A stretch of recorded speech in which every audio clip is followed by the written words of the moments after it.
പ്രാർത്ഥിക്കുന്നു. Thank you Lord. ഈശ്വർത്താവിന്റെ നാമത്തിൽ തന്നെ ആമേൻ. ഡ്യൂട്രോണമി ആവർത്തന പുസ്തകം ഞാൻ ഈ ദിവസങ്ങളിൽ വായിക്കുമായിരുന്നു. കർത്താവ് എന്നെ അതിനകത്ത് വളരെയധികം ധൈര്യപ്പെടുത്തിയ, അതായത് നമ്മൾ തെറ്റിപ്പോകുമ്പോഴും കർത്താവിന്റെ കരുണ നമ്മളെ എങ്ങനെ പിന്തുടരും എന്നുള്ളൊരു കാര്യമാണ് ഞാൻ പഠിച്ചത്. മോശയുടെ ജീവിതത്തിൽ നിന്നായിരുന്നു. നമുക്ക് ആദ്യം സംഖ്യാപുസ്തകം 20 അധ്യായം വായിക്കാം. സംഖ്യാപുസ്തകം 20 അധ്യായം അതിന്റെ 4 തൊട്ടുള്ള വാക്യങ്ങൾ ആദ്യം വായിക്കാം.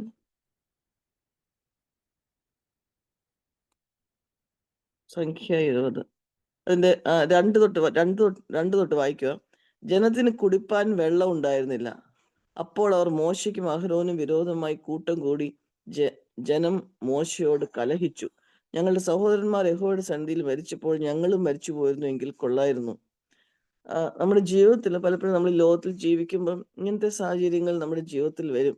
അതായത് നമ്മൾ ചിലപ്പം കർത്താവിൻ്റെ അടുത്ത് ഒക്കെ ചേർന്ന് ജീവിക്കുമായിരിക്കും. പക്ഷെ നമ്മളോട് ഇടപെടുന്ന ആൾക്കാർ നമ്മളെ പ്രകോപിപ്പിക്കുന്ന സാഹചര്യങ്ങൾ വരാം. സർവ്വസാധാരണമായിട്ട് വരുന്ന ഒരു കാര്യമാണല്ലോ. ആ സമയത്ത് എങ്ങനെ നമുക്ക് ദൈവത്തെ ഇവിടെ മോശ എന്താ ചെയ്യുന്നതെന്ന് നമുക്ക് വായിക്കാം. നമുക്കറിയാവുന്ന കാര്യമാണ് ആക്ച്വലി.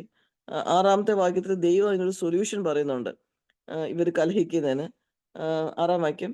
എന്നാലെ മോശയും അഹരോനും സഭയുടെ മുമ്പിൽ നിന്ന് സമാഗമന കൂടാരത്തിന്റെ വാതിൽക്കൽ ചെന്ന് കവിണ്ണു വീണു. യഹോവയുടെ തേജസ് അവർക്ക് പ്രത്യക്ഷമായി. യഹോവ മോശയോട്, നിന്റെ വടിയെടുത്ത് നീയും സഹോദരനായ അഹരോനും സഭയെ വിളിച്ചുകൂട്ടി അവർ കാണുക പാറയോട് കൽപ്പിക്കാം, എന്നാൽ അത് വെള്ളം തരും. അപ്പോൾ നമുക്ക് ഇങ്ങനത്തെ പ്രശ്നങ്ങൾ വരുമ്പോഴും മോശ അഹരോനും ആദ്യം ചെയ്ത കാര്യം വളരെ കറക്റ്റാണ്. അവർ കർത്താവിന് മുമ്പാകെ ചെന്നു. കർത്താവ് അതിനൊരു സൊല്യൂഷനും കൊടുത്തു. അതായത് ആദ്യത്തെ പാഠം നമ്മൾ അങ്ങനെ അതാ പഠിക്കുന്നത്. അതായത് നമ്മുടെ ജീവിതത്തിൽ വരുന്ന എല്ലാ പ്രശ്നങ്ങൾക്കും നമ്മളോട് മറ്റുള്ളവർ മോശയുടെ കുറ്റമല്ല അവിടെ വെള്ളം ഇല്ലാതിരുന്നത്, ദൈവമാണ് അവരെ നടത്തുന്നത്. പക്ഷെ ആൾക്കാർ വന്ന് മോശയോടാ കലഹിക്കുന്നത്. പക്ഷെ അവിടെയും മോശ അഹരോനും ചെയ്ത സ്റ്റെപ്പ് കറക്റ്റ് ആയിരുന്നു. അവർ കർത്താവിനോട് ചോദിച്ചു എന്താ ചെയ്യേണ്ടിയെന്ന്. കർത്താവ് എന്തോ ചെയ്തത്, കർത്താവ് ഉടനെ അവർക്ക് അതിനൊരു സൊല്യൂഷൻ കൊണ്ടുവന്നു. പക്ഷെ ആ സൊല്യൂഷന്റെ അവസാനം എന്ത് പറ്റി? ദൈവം സൊല്യൂഷൻ കൊണ്ടുവന്നെങ്കിലും മോശ തന്റെ ജഡത്തിൽ പ്രതികരിച്ചു. അതായിരുന്നു അവിടുത്തെ പ്രയാസം. മോശ തന്റെ ജഡത്തിൽ പ്രതികരിച്ച മോശ എന്ത് ചെയ്തു? അവിടെ എഴുതിയിരിക്കുന്നത്, മോശയും അഹരോനും പാറയുടെ അടുക്കൽ സഭയെ വിളിച്ചുകൂട്ടി അവരോട്, മത്സരികളെ കേൾപ്പീൻ, ഈ പാറയിൽ നിന്ന് ഞങ്ങൾ നിനക്ക് വേണ്ടി വെള്ളം പുറപ്പെടുവിക്കുമോ എന്ന് പറഞ്ഞു. മോശ കൈ ഉയർത്തി വടി കൊണ്ട് പാറയെ 2 പ്രാവശ്യം അടിച്ചു. വളരെ വെള്ളം പുറപ്പെട്ടു. ജനവും അവരുടെ കന്നുകാലികളും കുടിച്ചു. കർത്താവ് നമ്മളെ 1 കൊരിന്ത്യർ 10:4 വായിക്കുമ്പോൾ ദൈവം അവിടെ എന്താ എഴുതിയിരിക്കുന്നത് നോക്കാം. 1 കൊരിന്ത്യർ 10 അധ്യായം 4-ാം വാക്യം. 1 കൊരിന്ത്യർ 10:4 അവരെ അനുഗമിച്ച ആത്മീക പാറയിൽ നിന്നല്ലോ അവർ കുടിച്ചത്. ആ പാറ ക്രിസ്തുവായിരുന്നു. ആദ്യ ക്രിസ്തു അടികൊണ്ട് ക്രിസ്തു വെള്ളം പുറപ്പെടുവിച്ച് ആ പാറ ക്രിസ്തുവായിരുന്നു. ഈ പാറയോട് രണ്ടാമത് കൽപ്പിക്കാനാ പറഞ്ഞത്. പക്ഷെ മോശ അവിടെ മോശ ആദ്യം ചെയ്ത് ശരിയാണെങ്കിലും രണ്ടാമത് ചെയ്ത പ്രവൃത്തി ദൈവത്തെ ഡിസൊബേ ചെയ്ത്, ദൈവത്തെ വിശ്വസിക്കാതെ, അത് തന്റെ ജഡത്തിൽ. നമ്മുടെ ജീവിതത്തിലും ഇങ്ങനത്തെ പല കാര്യങ്ങൾ സംഭവിക്കാം. അതായത് ദൈവം നമ്മുടെ കൂടെ ദൈവത്തിന്റെ കൂടെ നടക്കുമായിരിക്കും. പക്ഷെ നമ്മുടെ സാഹചര്യങ്ങൾ, നമ്മുടെ ചുറ്റുപാടുമുള്ളവര് പ്രയാസങ്ങൾ കൊണ്ടുവരുമ്പോൾ നമ്മൾ ചിലപ്പം നമ്മുടെ കോപത്തിൽ നമ്മൾ ആക്ട് ചെയ്യും. നമുക്ക് വലിയൊരു പാഠമായത്. അതുകൊണ്ട് ദൈവം എന്ത് പറയേണ്ടി വന്നു? ഈ സംഖ്യാപുസ്തകത്തിലൂടെ തിരിച്ചു പോയാൽ അതിന്റെ 12-ാം വാക്യം. പിന്നെ യഹോവ മോശയോടും അഹരോനോടും, നിങ്ങൾ ഇസ്രായേൽ മക്കൾ കാണുകയും എന്നെ ശുദ്ധീകരിപ്പാൻ തക്കവണ്ണം എന്നെ വിശ്വസിക്കാതിരുന്നതുകൊണ്ട് നിങ്ങൾ ഈ സഭയെ ഞാൻ അവർക്ക് കൊടുത്തിരിക്കുന്ന ദേശത്തേക്ക് കൊണ്ടുപോകുകയില്ല എന്ന് അരുളി ചെയ്തു. അതിനകത്ത് ഒരു വാക്ക് വളരെ ഇമ്പോർട്ടന്റ്, ഇംഗ്ലീഷിൽ ഇങ്ങനെ പറയുന്നത്, But the Lord said to Moses and Aaron, because you have not believed me to treat me as holy in the sight of the sons of Israel, therefore you shall not bring this assembly into the land. വേറൊരിടത്ത് എഴുതിയിരിക്കുന്നത്, വിശ്വസിക്കാതെ എന്നുള്ളതിന് എഴുതിയിരിക്കുന്നത്, because you broke faith. അതായത് faith നിങ്ങൾ break ചെയ്തു. നിങ്ങൾ you do not treat me as holy. എന്നെ ശുദ്ധീകരിപ്പാൻ തക്കോണം നിങ്ങൾ ഓർത്തില്ല, നിങ്ങൾ വിശ്വസിച്ചില്ല എന്ന്. ഞാൻ ഓർക്കുമായിരുന്നു, ഇത്രയും നാളും ഇത്രയും വിശ്വസ്തനായിട്ട് ഞാൻ ഇന്നലെ വിശ്വസ്തനായിട്ട് ദൈവത്തിന്റെ കാര്യങ്ങൾ ചെയ്തുകൊണ്ടിരുന്ന ലീഡറായിട്ടുള്ള മോശം. ഇന്നലെ ഞാൻ വളരെ സന്തോഷം തോന്നി കുഞ്ഞുങ്ങൾക്ക് സൺഡേ സ്കൂൾ എടുത്തുകൊണ്ടിരിക്കുമ്പോൾ ഈ ഭാഗം എടുത്തുകൊണ്ടിരുന്നത്. അപ്പൊ ഞാൻ കുഞ്ഞുങ്ങളോട് ചോദിച്ചു, എന്തുകൊണ്ടായിരിക്കും ദൈവം മോശയെ ഇങ്ങനെ ശിക്ഷിച്ചത്? ചെറിയൊരു കാര്യമല്ലേ മോശ ചെയ്തുള്ളൂ.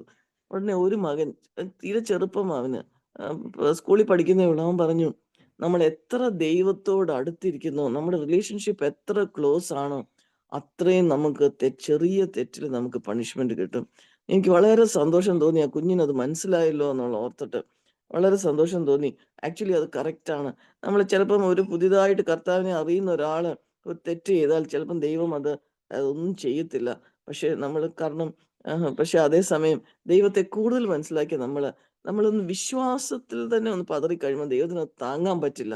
നമുക്ക് തന്നെ അറിയാമല്ലോ, നമ്മൾ ഏറ്റവും സ്നേഹിക്കുന്ന ആള് നമ്മളുമായിട്ടൊരു ചെറിയ മിസ്റ്റേക്ക് ഉണ്ടാക്കിയാൽ ചിലപ്പോൾ നമുക്ക് വലിയ വിഷമാവും. ചിലപ്പോൾ നമുക്ക് വലുത് ജസ്റ്റ് പരിചയമുള്ളൂ, അവർ നമ്മളെ വിസിറ്റ് ഒന്നും ചെയ്തില്ലെങ്കിൽ നമുക്കൊരു പ്രശ്നമില്ല. പക്ഷെ നമ്മൾ പ്രതീക്ഷിക്കുന്ന ആള് നമ്മൾ തെറ്റിയാൽ, നമ്മൾ തെറ്റിദ്ധരിച്ചാലോ എന്തെങ്കിലും ചെയ്താൽ നമുക്ക് വളരെ സങ്കടമായി പോകും. ഇതാണ് അവിടെ സംഭവിച്ചത്. മകന് അത്രയും മനസ്സിലായല്ലോ എന്ന് ഞാൻ ചിന്തിച്ചു. അതായത് അപ്പൊ നമ്മൾ എത്ര ഒരു വാർണിംഗാ നമുക്കുള്ളത്. നമ്മൾ എത്ര കർത്താവ് നമ്മളെ തന്നെ നമുക്ക് വെളിപ്പെടുത്തിയോ അത്രയും നമ്മൾ കർത്താവിന്റെ സന്നിധിയിൽ നമ്മൾ റെസ്പോൺസിബിളാ. ഇനി അടുത്ത ഒരു കാര്യം ഇത് മോശയുടെ പണിഷ്മെന്റാ. പക്ഷെ മോശയുടെ പ്രതികരണം ഞാൻ ചിന്തിച്ച് നമ്മൾ ആവർത്തന പുസ്തകത്തിലോട്ട് വരാം. ആവർത്തന പുസ്തകം 31 അധ്യായം എടുക്കാം. മോസസ് ഒരു കംപ്ലൈന്റ് ഇല്ല. ഞാൻ ചിന്തിക്കുവായിരുന്നു, നമുക്ക് നമ്മൾ കർത്താവിനെ എന്തെല്ലാം രീതിയിൽ പലപ്പോഴും തള്ളിപ്പറയുകയും നമ്മൾ കർത്താവിന് ഇഷ്ടമില്ലാത്ത രീതിയിൽ നമ്മൾ ചെയ്യുകയും ചെയ്യും. പക്ഷെ നമ്മൾ തന്നെ കംപ്ലൈന്റ് പറയും. പക്ഷെ മോശ ഇവിടെ പറയുന്നു, 31 അധ്യായം എടുക്കാം, 1 വാക്യം. ആവർത്തന പുസ്തകം 31 അധ്യായം. മോശ ചെന്ന് ഈ വചനങ്ങളെല്ലാം ഇസ്രായേലിനെ കേൾപ്പിച്ചു. പിന്നെ അവരോട് പറഞ്ഞെന്തെന്നാൽ, എനിക്ക് ഇപ്പോൾ 120 വയസ്സായി. ഇനി പോകുവാനും വരുവാനും എനിക്ക് കഴിവില്ല. യഹോവ എന്നോട് യോർദാൻ നീ കാണുകയില്ല എന്ന് കൽപ്പിച്ചിട്ടുണ്ട്. നിന്റെ ദൈവമായ യഹോവ തന്നെ നിനക്ക് മുമ്പായി കടന്നു പോകും. ഈ ജാതികളെ അവർ നിന്റെ മുമ്പിൽ നിന്ന് നശിപ്പിക്കുകയും നീ അവരുടെ ദേശം കൈവശമാക്കുകയും ചെയ്യും. യഹോവ ഇങ്ങനെ മോശയ്ക്ക്, നമ്മൾ ആ മുഴുവൻ ഭാഗം വായിച്ചു കഴിഞ്ഞാൽ ദൈവം മോശയ്ക്ക് മനസ്സിലാക്കി കൊടുത്തു, മോശയെ ഞാൻ നിന്നെ പണിഷ് ചെയ്യുവാന്നുള്ളത്. അത് കഴിഞ്ഞ് മോശയ്ക്ക് യാതൊരു കംപ്ലൈന്റും ഇല്ല. എന്നെ അതാ എപ്പോഴും ധൈര്യപ്പെടുത്തി. പലപ്പോഴും ദൈവസന്നിധിയിൽ നമ്മൾക്ക് അത്രയും വിശ്വാസം കുറഞ്ഞിട്ടും ദൈവം നമ്മൾ നമുക്കൊരു ചെറിയൊരു അടി തന്നാൽ പിന്നെ നമ്മൾ ദൈവത്തിനെതിരെ പെറുപിറുക്കുന്ന ആൾക്കാരായിട്ടാണ് നമ്മൾ കാണുന്നത്. എന്നാൽ അത് മോശയുടെ വലിയൊരു ഒരു ഗുണമായിട്ട് നമ്മൾ കാണുന്നത്, നമുക്ക് അനുകരിക്കാൻ പറ്റുന്ന ഒരു ഗുണമാണ്. ഇനി മോശ ദൈവത്തെ പറ്റി മോശയ്ക്ക് ഇത്രയും നാടും മോശ എന്തോ ചെയ്തത്, ഈ ജനത്തെ എങ്ങനെയെങ്കിലും ഈ 40 വർഷം മോശയെ ഇതിനകത്തൂടെ നടത്തിയിട്ട്, ഈ മരുഭൂമിയിൽ കൂടെ നടത്തിയിട്ട് മോശയെ ഫൈനലി കനാൻ ദേശത്തിന് വേണ്ടി നോക്കിയിരിക്കുവാ അല്ലേ മോശയും. പക്ഷെ ദൈവം പറഞ്ഞു, നിനക്ക് ആ കനാൻ ദേശത്ത് പോകാൻ പറ്റില്ല, ദൈവത്തിന് ശിക്ഷിച്ചേ പറ്റൂ. ദൈവം തന്നെ സ്നേഹിക്കുന്നവരെ ശിക്ഷിക്കുന്നതെന്നാണ് നമ്മൾ വായിക്കുന്നത്. ഡിസിപ്ലിൻ ദൈവം ചെയ്തേ പറ്റുള്ളൂ. അപ്പൊ പക്ഷെ മോശ ദൈവത്തെ പറ്റി ശിക്ഷിക്കാനായിട്ട് തീരുമാനിച്ചെങ്കിലും മോശ ദൈവത്തിന്റെ സ്വഭാവം മനസ്സിലാക്കിയിട്ട് പലപ്പോഴും നമുക്ക് ദൈവത്തിന്റെ നേച്ചർ നമ്മളങ്ങ് മറന്നു പോവുക ചെയ്യുന്നത്. നമ്മുടെ പല വാക്കുകളിലും മോശ ദൈവത്തെ പറ്റി പറയുന്നതാണ് എന്നെ ഒത്തിരി ധൈര്യപ്പെടുത്തിയത്. 32 അധ്യായം അനുകരിക്കാൻ പറ്റിയൊരു കാര്യമായിട്ടും കണ്ടത്. 32ന്റെ 4 വാക്യം. അവൻ പാറ, അവന്റെ പ്രവൃത്തി അത്യുത്തമം, അവന്റെ വഴികളൊക്കെയും ന്യായം, അവൻ വിശ്വസ്തതയുള്ള ദൈവം, വ്യാജമില്ലാത്തവൻ, നീതിയും നേരുമുള്ളവൻ തന്നെ. ഞാൻ വായിച്ചപ്പോ ആ വാക്യം നിങ്ങൾ പിന്നെ വായിക്കണം. ഇംഗ്ലീഷിൽ എനിക്ക് ഒത്തിരി ഇഷ്ടം. പാട്ടും അങ്ങനെയുണ്ട്.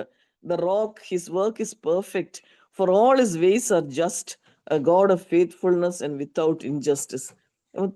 മോശയ്ക്ക് വേണേ പറയാം, കർത്താവ് അങ്ങ് എന്താ അൺജസ്റ്റാ എന്ന് ഇത്രയും നാൾ എന്നെ ചെയ്യിപ്പിച്ച് വെച്ച് അവസാനം മറ്റേ പ്രോമിസ് ലാൻഡ് എന്നെ കാണിക്കുന്നില്ലല്ലോ എന്ന്. പക്ഷെ മോശ അങ്ങനെ പറയുന്നില്ല. മോശ പറയുക, you are A God of faithfulness and without injustice. നമുക്കൊന്ന് തിരിഞ്ഞു നോക്കാം. നമ്മുടെ ജീവിതത്തിൽ പലപ്പോഴും നമ്മൾ ദൈവത്തോട് പറയാറില്ലേ, ഓ കർത്താവെ അങ്ങ് എന്താ എന്നെ മാത്രം എന്താ, എനിക്ക് മാത്രം എന്താ ഇങ്ങനെ ആയത്, അങ്ങ് നീതിയുള്ളവനല്ല എന്ന്. പക്ഷെ ആ രീതിയിൽ മോശയോട് ദൈവം പണിഷ്മെന്റ് കൊടുത്തപ്പം അത് കഴിഞ്ഞ് മോശയ്ക്ക് പറയാനുള്ളത്, അവന്റെ പ്രവൃത്തി അത്യുത്തമം, അവന്റെ വഴികളൊക്കെയും ന്യായം, അവൻ വിശ്വസ്തതയുള്ള ദൈവം, വ്യാജമില്ലാത്തവൻ നീതിയും നേരുമുള്ളവൻ തന്നെ. അത് കഴിഞ്ഞ് തിരിച്ച് മോശ 8, 9, 10, 11 വാക്യങ്ങൾ ഞാൻ വായിക്കാം. മഹോന്നതൻ ജാതികൾക്ക് അവകാശം വിഭാഗിക്കുകയും മനുഷ്യപുത്രന്മാരെ വേർതിരിക്കുകയും ചെയ്തപ്പോൾ അവൻ ഇസ്രായേൽ മക്കളുടെ എണ്ണത്തിന് തക്കവണ്ണം ജാതികളുടെ അതിർത്തികളെ നിശ്ചയിച്ചു. ഇത് ഇപ്പൊ ഞാൻ വായിക്കാൻ പോകുന്ന ഭാഗം വളരെ നമുക്ക് ദൈവത്തിന്റെ ടെൻഡർ ലവ് ഇസ്രായേൽ മക്കൾക്ക് പറഞ്ഞു കൊടുക്കുക. അതായത് ഇസ്രായേൽ മക്കളുടെ എണ്ണത്തിന് തക്കവണ്ണം ജാതികളുടെ അതിർത്തികളെ നിയമിച്ചു. ദൈവത്തിന്റെ മക്കൾക്ക് എന്തൊക്കെ വേണോ അതനുസരിച്ചാണ് ദൈവം ബാക്കി കാര്യങ്ങൾ തീരുമാനിക്കുന്നത്. യഹോവയുടെ അംശം അവന്റെ ജനവും യാക്കോബ് അവന്റെ അവകാശവുമാകുന്നു. താൻ അവരെ മരുഭൂമിയിലും ഓളി കേൾക്കുന്ന ശൂന്യപ്രദേശത്തിലും കണ്ടു. അവനെ ചുറ്റി പരിപാലിച്ചു, കൺമണി പോലെ അവനെ സൂക്ഷിച്ചു. കഴുകൻ തന്റെ കൂട് അനക്കി കുഞ്ഞുങ്ങൾക്ക് മീതെ പറക്കുന്നത് പോലെ താൻ ചിറക് വിരിച്ച് അവനെ എടുത്ത് തന്റെ ചിറകിന്മേൽ അവനെ വഹിച്ചു. യഹോവ തനിയെ അവനെ നടത്തി, അവനോടുകൂടെ അന്യതയും ഉണ്ടായിരുന്നില്ല. എന്തൊരു അനുഗ്രഹിക്കപ്പെട്ട വാക്കുകളാണ് പറയുന്നത്. അവൻ ഭൂമിയുടെ ഉന്നതങ്ങളിൽ നിന്ന് അവനെ വാഹനമേറ്റി നിലത്തെ അനുഭവം കൊണ്ട് അവനെ ഉപജീവിച്ചു. അവനെ പാറയിൽ നിന്ന് തേനും തീക്കനലിൽ നിന്ന് എണ്ണയും കുടിപ്പിച്ചു. ഇത് ദൈവത്തിന്റെ വിശ്വസ്തയെ പറ്റി മോശയോടെ പറയുക. പ്രിയ ദൈവമക്കളെ, നമ്മളെയും ഇങ്ങനെ തന്നെയല്ലേ ദൈവം നടത്തുന്നത്. കഴിഞ്ഞ ദിവസം ഞങ്ങൾക്ക് ഒരു വലിയൊരു ഗവൺമെന്റ് കാര്യം ഞങ്ങൾക്ക് ചെയ്യേണ്ട ആവശ്യം വന്നു. അത് ഞങ്ങളുടെയും കൂടെ ഒരു ഇച്ചിരി അശ്രദ്ധ കൊണ്ട് ആ പ്രശ്നം ഉണ്ടായതാണ് ആക്ച്വലി. അപ്പൊ ഞങ്ങൾക്കത് ഒരു ഭയങ്കര ഒരു ഡിഫിക്കൽട്ട് പ്രോബ്ലമായിട്ട് ഞങ്ങളുടെ മുമ്പിൽ വന്നു. കഴിഞ്ഞ ആഴ്ച ഞങ്ങൾക്ക് ഗവൺമെന്റ് ഓഫീസസ് പലതും കയറി ഇറങ്ങേണ്ടി വന്നു. പക്ഷെ അവിടെയൊക്കെ ദൈവത്തിന്റെ ഫേവർ ഞങ്ങളുടെ മേലെ ഉണ്ട്. ഞാനിങ്ങനെ ഓരോ സ്റ്റെപ്പ് പോകുമ്പോഴും ദൈവം അതിശയം ചെയ്യുന്നത് ഞങ്ങൾ കാണാനിടയായി. ഇതിനകത്ത് എഴുതിയിരിക്കുന്ന എല്ലാ വാക്യങ്ങളും നമ്മുടെ ഓരോരുത്തരുടെയും ജീവിതത്തിൽ, അന്ന് ഞങ്ങളുടെ ജീവിതത്തിൽ ഒരിക്കലും നടക്കേണ്ടാത്ത, അതായത് ഞങ്ങൾക്ക് ഒരു ഡിമാൻഡ് ഡ്രാഫ്റ്റ് എടുക്കണം, 3:30 കഴിഞ്ഞിട്ട് അത് എടുക്കാൻ പറ്റത്തില്ല, അന്ന് തന്നെ ആ കാര്യങ്ങൾ ഞങ്ങൾ ചെയ്തു തീർക്കണം. അത് 3:30 കഴിഞ്ഞിട്ടും ഞങ്ങൾക്ക് വേണ്ടി ബാങ്കുകാർ വെയിറ്റ് ചെയ്തു. അടുത്ത ഓഫീസിൽ പോകുമ്പോൾ അവരുടെ ക്യാഷ് എല്ലാം ക്ലോസ് ചെയ്തായിരുന്നു. അവരുടെ ഡോക്യുമെന്റ്സ് എഴുതുന്ന സമയം എല്ലാം കഴിഞ്ഞു. പക്ഷെ ദൈവം അവരെ കൊണ്ട് അത് ചെയ്യിപ്പിച്ചു തന്നു. എത്ര വലിയ ദൈവമാ അത്. ഈ എഴുതിയിരിക്കുന്ന വാക്യം ഞാൻ ഒന്നുകൂടെ വായിക്കട്ടെ. ഇംഗ്ലീഷിൽ വായിക്കാം. ഭയങ്കര beautiful. When the Most High gave the nations their inheritance, when he separated the sons of man, he set the boundaries of the peoples according to the number of the sons of Israel. ദൈവത്തിന്റെ മക്കളുടെ ആ സ്ഥലം കാത്തിട്ട് ദൈവം അതിന് ചുറ്റും ആ boundary വെച്ച്. For the Lord's portion is his people. Jacob is the allotment of his inheritance. He found him in a desert land, in the howling waste of a wilderness. He encircled him. He cared for him. He guarded him as the pupil of his eye. Like an eagle that stirs up its nest, that hovers over its young, he spread his wings and caught them. He carried them on his pinions. The Lord alone guided him. അടുത്ത വാക്യം. He made him lie on the high places of the earth. He ate the produce of the land. He made him suck honey from the rock and oil from the flinty rock. ഇതാ ദൈവത്തിന്റെ വിശ്വസ്തത. അതായത് ഇത് മാത്രമേ actually മോശയ്ക്ക് പറയാനുള്ളൂ. മോശയുടെ example നമുക്ക് എടുക്കാം. ചെറിയ കാര്യങ്ങൾ വരുമ്പോൾ ദൈവത്തിന്റെ ഒരു ശിക്ഷണ നടപടിയാണ് നമ്മുടെ ജീവിതത്തിൽ പറയുമ്പോൾ നമ്മൾ പിന്നെയും കംപ്ലൈന്റ് ചെയ്തുകൊണ്ടിരിക്കാതെ ദൈവത്തിന്റെ ഫെയ്ത്ത്ഫുൾനെസ്, ഇത്രയും നാൾ നമ്മൾ പലപ്പോഴും ചെയ്യുന്നതാണല്ലോ.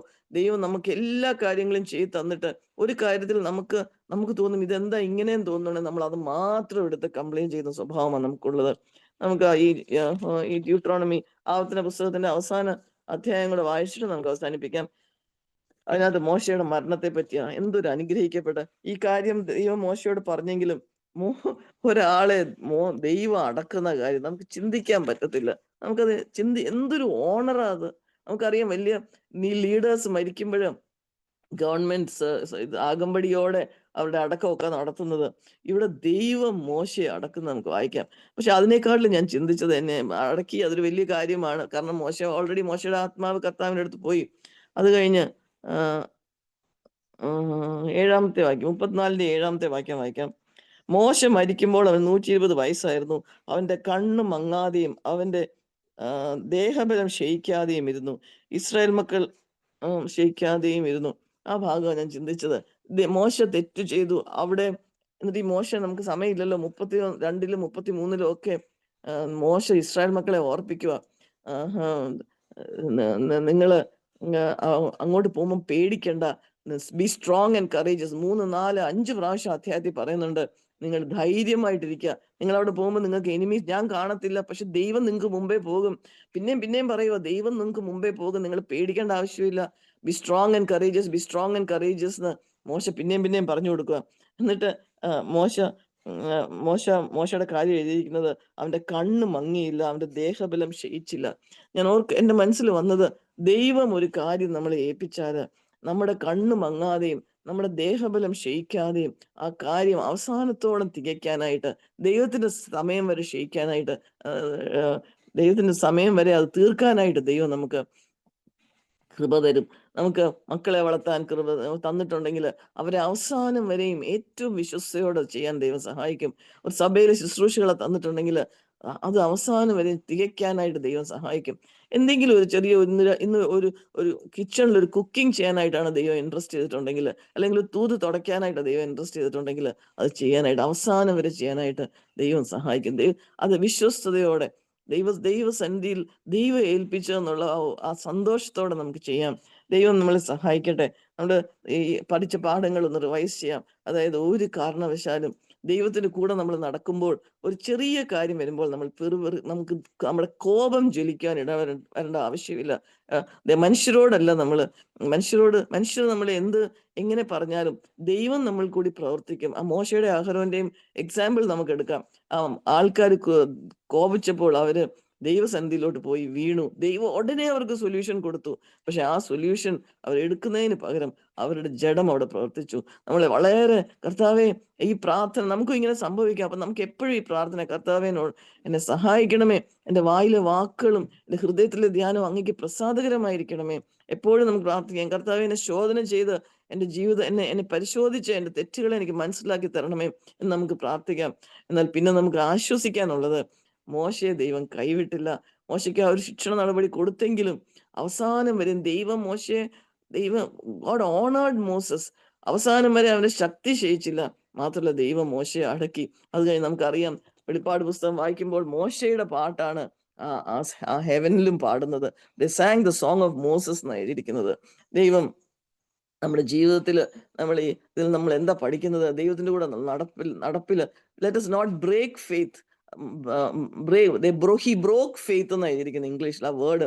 അപ്പൊ നമ്മൾ just let us not do that. എല്ലാ സമയത്തും നമുക്ക് വിശ്വാസത്തോടെ ദൈവസന്നിധിയിൽ പ്രത്യാശയോടെ, മോശയെ അവസാന നിമിഷം വരെ നടത്തിയ ദൈവം നമ്മളെ നടത്തും. എൻ്റെ ഒത്തിരി കാര്യങ്ങളുണ്ട് അധ്യായങ്ങൾ വായിക്കുമ്പോൾ. ഞാനത് എല്ലാം പറഞ്ഞു വിവരിക്കാൻ ആഗ്രഹിക്കുന്നില്ല. പക്ഷെ ദൈവസന്നിധിയിൽ നമുക്ക് പ്രത്യാശയുണ്ട്. നമുക്ക് ചിലപ്പോൾ തെറ്റിപ്പോയി കാണും.